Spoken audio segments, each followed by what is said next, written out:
फिर उसने egg Ronin को दे दिया और कहा इसे केयरफुली रखना। रोनिन ने मना नहीं किया क्योंकि यूज भी क्यूरियोसिटी थी कि इसके अंदर से क्या निकलेगा। एग्जाम का टाइम पास आ रहा था और उनका काम खत्म हो गया था। बैरन ने सबको जाने के लिए कहा, लेकिन अचानक उसको कुछ याद आ गया। वो रुक गया और ग्रेटिट्यूड के टोकन के बारे में सोचने लगा।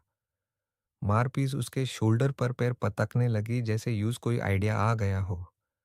बैरन ने एक पुराना स्क्रोल रोनिन को दिया और कहा, ये एग हैच करने में हेल्प करेगा।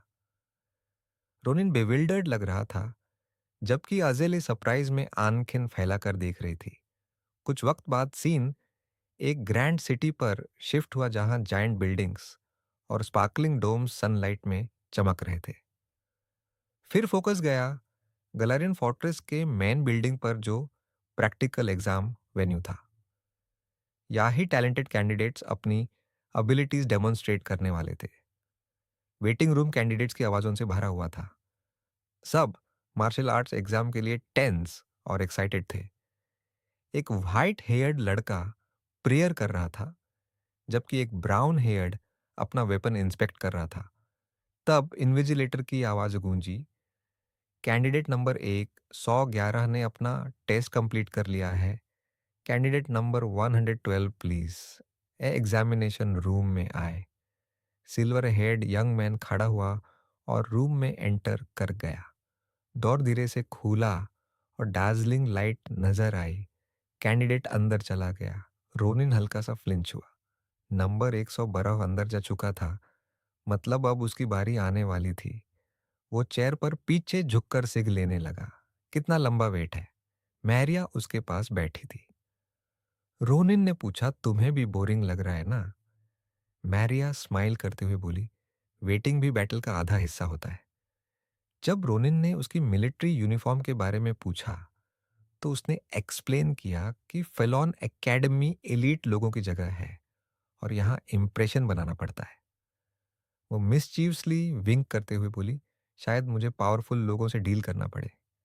रोनिन बस हम करके रह गया। तभी अनाउंसमेंट हुई, कैंडिडेट नंबर 112 एग्जाम कंप्लीट कर चुका है। Number 113 please enter. रोनिन खड़ा हो गया। मरिया ने कहा, अपना बेस्ट देना और जो मैंने कहा था याद रखना। अगर फेल हुए तो रिग्रेट करोगे।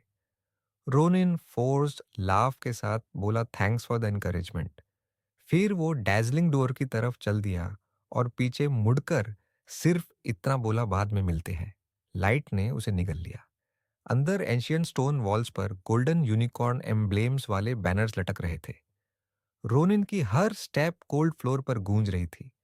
उसकी आईज गोल्डन हो गई और उसने सामने बैठे 5 एग्जामिनर्स को देखा। ये फिलिया के प्रोफेसर्स थे। सब इंटिमिडेटिंग लग रहे थे। सेंटर में सिल्वर हेयर्ड ओल्ड मैन बैठा था जिसे देखकर प्रेशर और बढ़ गया। ये फिलियन एकेडमी के हेडमास्टर आर्चमेज क्रियार क्रटवार थे। उनके पास सिल्वर हेड वुमन बैठी थी जिससे इंटेंस एनर्जी निकल रही थी। ये नवरों से थी, फॉर्मर सोर्ड मास्टर और सोर्ड आर्ट इंस्ट्रक्टर। रोनिन ने रिस्पेक्टफुली बो किया और अपना नाम बताया। हेडमास्टर ने वार्म स्माइल के साथ वेलकम किया और कहा, अब उस मैजिकल डमी पर कोई टेक्निक डिमोस्ट्रेट करो। क्या डिसाइड किया है तुमने? रोनिन कामली बोला, सिर्फ एक सिंपल स्लैश। ये सुनकर कुछ प्रोफेसर्स हंस पड़े। उन्होंने सोचा, बिना मैजिक के एक ऑर्डिनरी स्लैश एकेडमी के मैजिकल डमी पर क्या कर लेगा। ये डमी ऑर्डिनरी नहीं था। ये स्पिरिचुअल एनर्जी रेजिस्ट कर सकता था और सेल्फ रिकवरी भी रखता था। एक प्रोफेसर ने मजाक में कहा, जीनियस श्लीफन भी सिर्फ स्क्रैच ही कर पाया था। ये लड़का क्या करेगा? हेड मास्टर उनकी बातें सुनकर अनकंफर्टेबल हो गया। उसे लगा कैंडिडेट डिस्करेज हो जाएगा। लेकिन तभी सडन एनर्जी सर्ज हुई। रोनिन ने सोर्ड स्विंग की। नवरोज से तुरंत सीधी बैठ गई और उसकी नजर रोनिन पर टिक गई। रोनिन की आईज रेड गोल्ड ग्लो करने लगी और टेरिफाइंग एनर्जी उसके बॉडी से निकली। ग्राउंड क्रैक हो गया जब उसने स्टेप लिया। अगले ही सेकंड उसकी ब्लेड हवा को चीर गई और मैजिकल डमी को पेपर की तरह काट दिया। Mid air blazing red cut चमक उठा। नवारोस की सिल्वर हेयर हवा में हिलने लगी और उसकी आइज अस्टॉनिशमेंट से वाइडन हो गई। रोनिन ने काल्मली सोड शीत में डाली और बॉव करके बोला, मेरा परफॉर्मेंस यही खत्म होता है। प्रोफेसर्स ऑकवर्ड विस्पर्स करने लगे। हेडमास्टर कोल्ड स्वेट में था।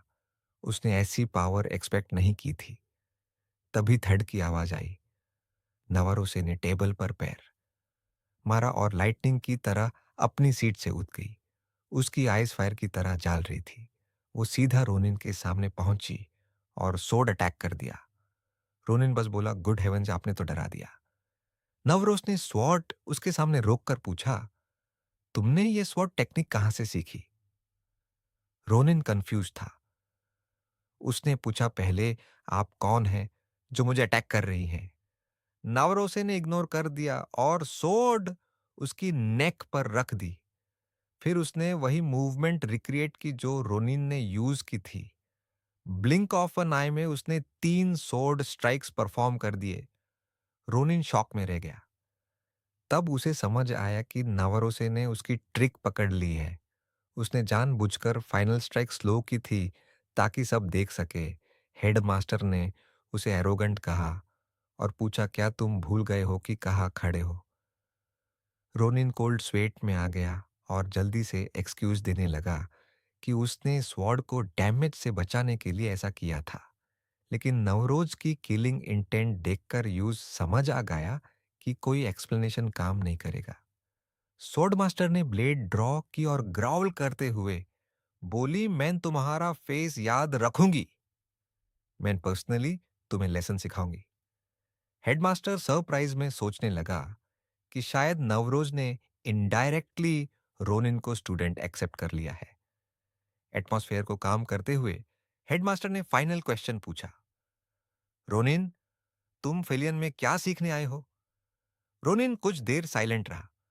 उसकी आईज ब्रिलियंट गोल्ड हो गई और उसने बैटलफील्ड की मेमोरीज याद की। फिर धीरे से बोला, मैं सीखना चाहता हूं कि अपनी गलतियों पर रिग्रेट कैसे ना करूं। यह आंसर सुनकर हेडमास्टर डीप थॉट में चला गया। कुछ देर बाद उसने नोड किया और कहा, मैं बहुत अच्छी तरह समझता हूं। फिर वार्म वॉइस में बोला, अपना ख्याल रखना रोनिन। डोर बैंड हो गया और जजेस थॉटफुल साइलेंस में रह गए। नवारोसे ने उसके आंसर को रिपीट किया और हेडमास्टर ने एडमिट किया कि ऐसी चीज सिखाना भी मुश्किल है। तभी उनकी नजर डमी पर गई। डमी कंप्लीटली डिस्ट्रॉय हो चुका था। उसका हेड जमीन पर गिर गया था। सब शॉक में रह गए। रोनिन बाहर निकल गया और सोचने लगा नावारोसे की सोड टेक्निक कितनी टेरिफाइंग थी। उसने एडमिट किया कि शायद अपनी प्रीवियस लाइफ में भी वो उस अटैक को स्टॉप नहीं कर पाता, लेकिन इसी वजह से उसकी डिटर्मिनेशन और स्ट्रांग हो गई। उसने स्माइल के साथ सोचा, फेलियर आना सही डिसीजन था।